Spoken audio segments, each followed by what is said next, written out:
America की मुतअद्दिद रियासतों को कई बरसों के सबसे शदीद बर्फानी तूफान का सामना है। वाशिंगटन से अमेरिकी मीडिया के मुताबिक टेक्सास, ओक्लाहोमा के बशमूल कई रियासतों में शदीद बर्फबारी हुई है।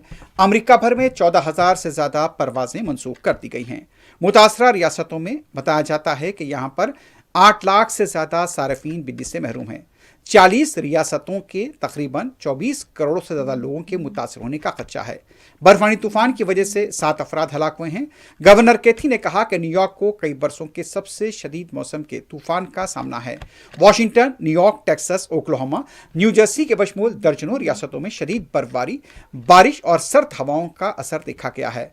न्यूयॉर्क के दही इलाके में दर्जे हरारत -49 तक गिर गया है। 8 लाख से ज़्यादा सार्फिन बिजली से महरूम हैं। न्यूयॉर्क के यहाँ पर गवर्नर ज़ोहरान ममदानी की तरफ से भी इंतजाम किए जा रहे हैं। 24 रियासतों में इमरजेंसी नाफिज कर दी गई है। खून मुंजमद करने वाली सर्दी से 40 रियासतों के करोड़ों अवाम के मुतासिर होने का खतरा है।